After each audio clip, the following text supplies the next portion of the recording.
मोहतरम नाज़रीन, अस्सलामु अलैकुम वरहमतुल्लाहि वबरकातुहू। आज 15 अगस्त है, यौम आज़ादी है। ये हमारे लिए इंतहाई खुशी का दिन है।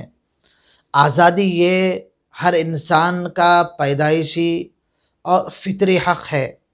अल्लाह तबारक व तआला ने हर इंसान को आज़ाद पैदा किया है और अल्लाह ताला ने हमें जो निज़ाम दिया, अल्लाह ताला ने हमें जो दीन दिया, उस दीन पर आज़ादी के साथ ही अमल मुमकिन है। इसलिए अल्लाह तबारक व तआला ने जब हज़रत मूसा अलैहिस्सलाम को फ़िरौन के पास भेजा तो मूसा अलैहिस्सलाम के ज़िम्मे दो काम थे। एक तो बनी इसराइल को फ़िरौन की ग़ुलामी से नजात दिलाना और दूसरा काम फ़िरौन को हक़ की दावत देना। मूसा अलैहिस्सलाम ने पहला मुतालबा किया, फ़अरसिल माइया बनी इसराइल, के मेरे साथ बनी इसराइल को भेज दो।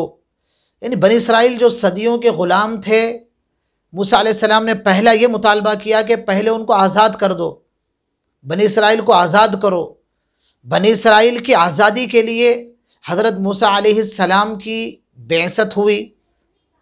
जब बनी इसराइल आज़ाद हुए तब अल्लाह तबारक व तआला ने बनी इसराइल पर किताब नाजिल फरमाई। आज़ाद होने के बाद अल्लाह तबारक व तआला ने तौरात नाजिल की। आज़ादी के बाद ही अल्लाह के कानून पर अमल मुमकिन है। इसी तरह हिजरत का जो अमल है, हिजरत के अमल में भी एक पहलू ये है कि हिजरत भी आज़ादी के हुसूल के लिए की जाती है।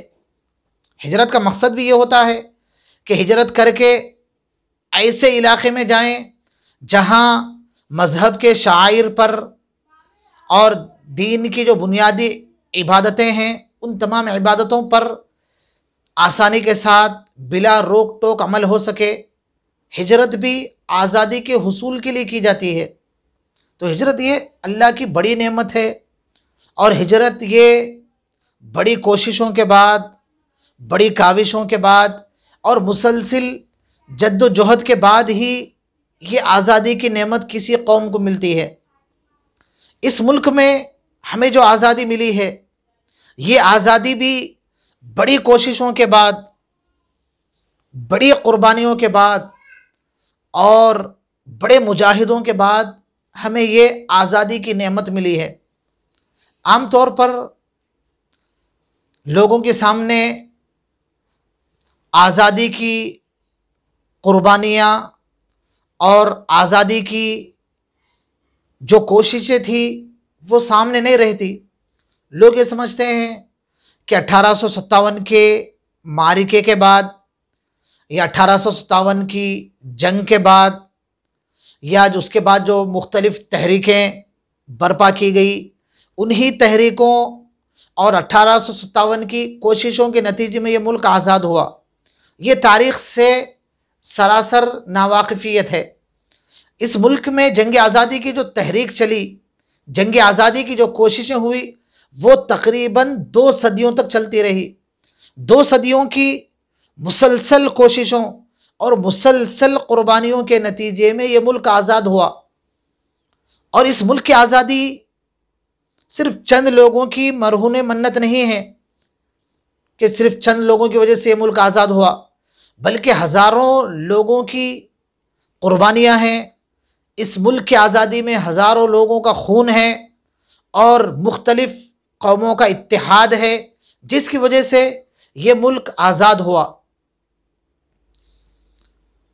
आज़ादी की जंगों की तारीख़ पर हम मुख्तसर तबसरा करते हैं ताकि कुछ हकीकत हमारे सामने आए कि जंग आज़ादी की शुरुआत कब से हुई और सबसे पहले आज़ादी की तहरीक शुरू करने वाले कौन थे और इसमें कायदाना किरदार किन लोगों का रहा।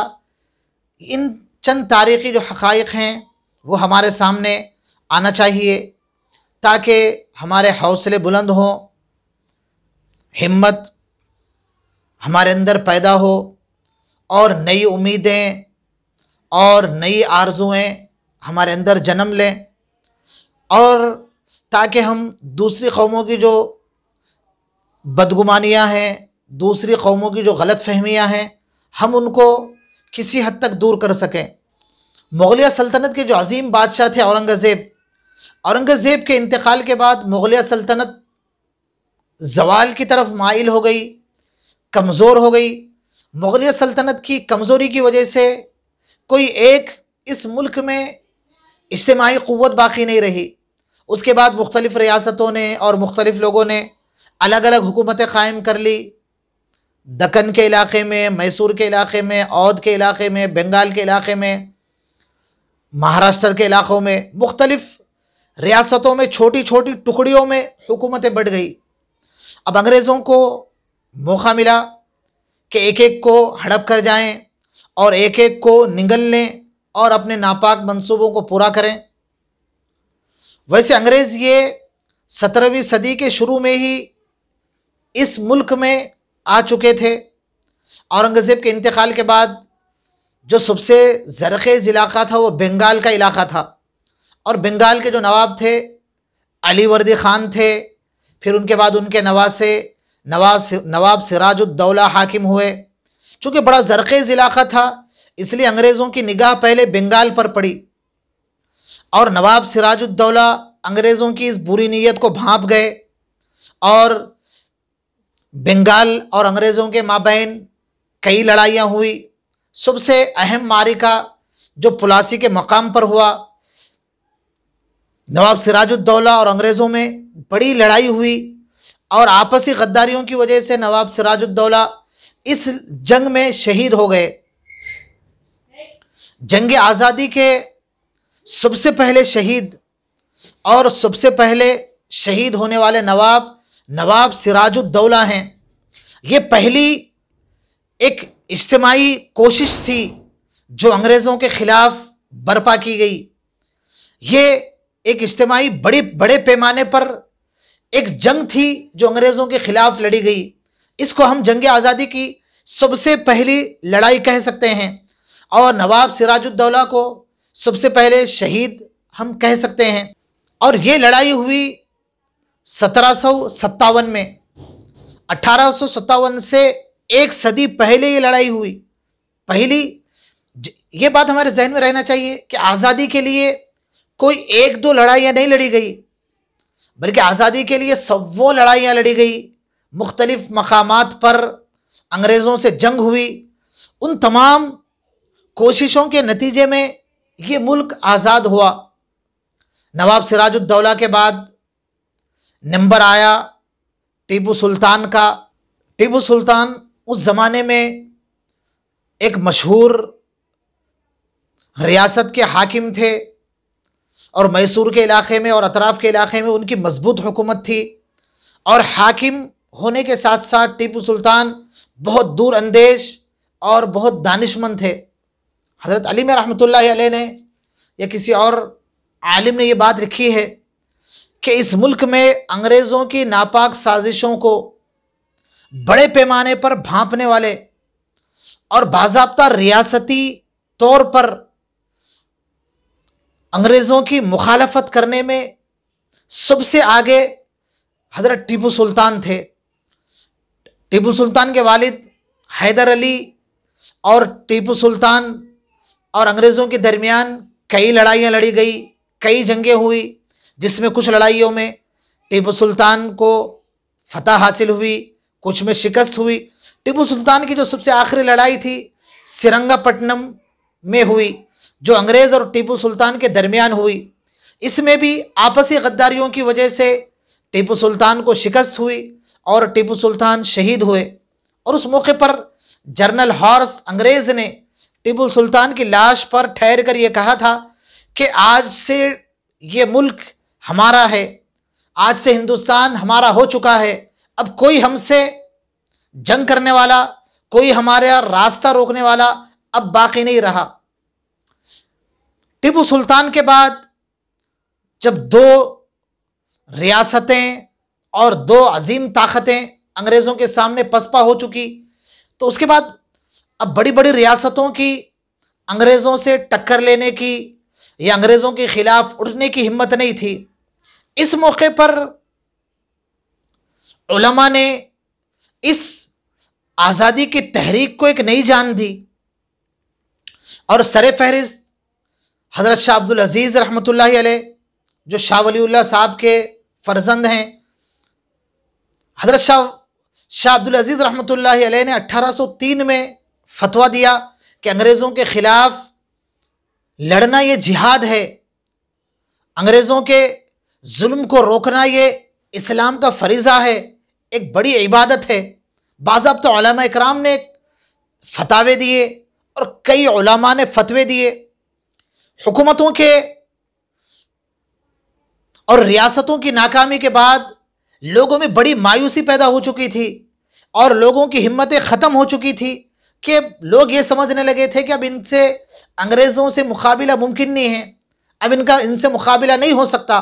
लेकिन उस वक्त मजहबी तबक़े ने, उलमा इकराम ने लोगों की मायूसी ख़त्म की और देहात देहात फिर कर उलमा इकराम ने लोगों में गर्मी पैदा की, लोगों में जिहाद का जोश पैदा किया और लोगों में आज़ादी की उमंग पैदा की। और करिया करिया फिर कर बतौर ख़ास हज़रत सैयद अहमद शहीद रहमतुल्लाह अलैह के कारनामे ये सुनहरे औराक़ में लिखे हुए हैं और सुनहरे कारनामे हैं। और इस यहाँ के लोगों में आज़ादी की रूह फूकने में सैयद अहमद शहीद और उनका काफ़िला ये बड़ी अहमियत रखता है। और सैयद अहमद शहीद और उनके मुत्तबईन और उनके साथ रहने वाले लोगों ही का नतीजा था कि 1857 में लोगों ने बगावत की। यहाँ पर मैं एक तारीख़ी हकीकत वाज़े करना चाहता हूँ। तारीख़ देखें तो ये पता चलता है कि जंगे आज़ादी की शुरुआत, जंगे आज़ादी के असल मुहर्रिक ये मुसलमान रहे। और ये बात किसी जानिबदारी की वजह से या किसी तासुब की बुनियाद पर नहीं कह रहा हूँ, बल्कि तारीख़ बिल्कुल वाज़े है। तारीख़ पढ़ें तो पता चलेगा कि जंग आज़ादी की शुरुआत करने वाले मुसलमान हैं। और तारीख़ देखें तो ये बात भी सामने आती है कि तकरीबन पौन सदी या एक सदी तक तन्हा मुसलमानों ने जंग आज़ादी लड़ी। एक सदी, पौन सदी तक तन्हा मुसलमान अंग्रेज़ों के ख़िलाफ़ डटे रहे और बेपनाह कुर्बानियाँ दी। इसके बाद बहुत सारे लोगों में शऊर बेदारी हुई और बहुत सारे लोगों को इसका एहसास हुआ कि वाकई हम आज़ाद नहीं हैं, वाकई हमें अपनी आज़ादी के लिए कुछ करना चाहिए। फिर उसके बाद 1857 का मारिका हुआ, उसके बाद बहुत सारी तहरीकें वजूद में आई। इसके असल मुहर्रिक मुसलमान हैं। और यहाँ ये बात भी मैं वाज़े करना चाहता हूँ कि अक्सर लोग तारीख़ से नावाकिफ़ियत की वजह से ये कह देते हैं कि जंग आज़ादी में मुसलमानों का भी हिस्सा रहा है और मुसलमान भी साथ रहे हैं। मैं तारीख़ की बुनियाद पर ये बात वाज़े करना चाहता हूँ कि मुसलमान जंग आज़ादी में साथ नहीं थे, बल्कि मुसलमान इस तहरीक आज़ादी में कायद थे। अब तारीख़ पढ़ें तो पता चलेगा कि सबसे ज़्यादा किस कौम ने कुर्बानियाँ दी। अंग्रेज़ अपने मद्दे मुकाबिल किस कौम को समझते थे और किस कौम से अंग्रेज़ों ने हुकूमत छीनी थी। तारीख़ पढ़ें तो पता चलेगा कि कायदाना किरदार जंग आज़ादी में मुसलमानों का रहा। और 1857 में अंग्रेज़ों के साथ जो लड़ाई लड़ी गई, जिसको अंग्रेज़ गदर का नाम देते हैं और हम इस मुल्क के बासी उसे जंग आज़ादी का बड़ा हिस्सा समझते हैं, उसके बाद क्या हुआ? अंग्रेज़ों ने सबसे ज़्यादा सख्त इंतकाम किससे लिया? सबसे ज़्यादा सख्त इंतकाम अंग्रेज़ों ने मुसलमानों से लिया। और एक बाज़ाब्ता एक अंग्रेज़ ने कहा, जिसका नाम मेरे इस वक्त जहन में नहीं है, उसने कहा कि अगर मुसलमान यहाँ दरमियान में न आते, रुकावट न डालते, तो पौन सदी पहले ही यहाँ हमारी हुकूमत कायम हो जाती।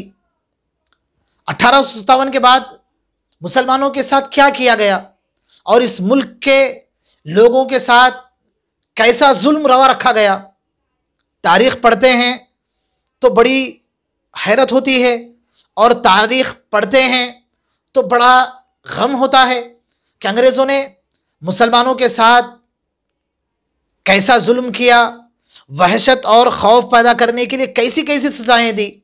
किताबों में बात मिलती है कि जानवरों के चमड़ों में मुसलमानों को सी कर जिंदा आग में जला देते थे, या थैलों में बन के मुसलमानों को दरिया में डाल देते थे, जिंदा समंदर दरिया बुर्द कर देते थे।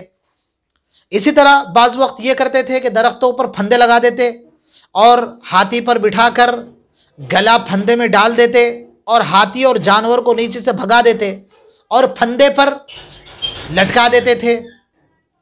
और बाज़ वक्त ये भी सज़ा देते थे कि तोपों के दहाने पर बांध देते और बांधकर तोप चला देते, जिससे चीथड़े चीथड़े और टुकड़े टुकड़े बनकर उनका जिस्म हवाओं में बिखर जाता।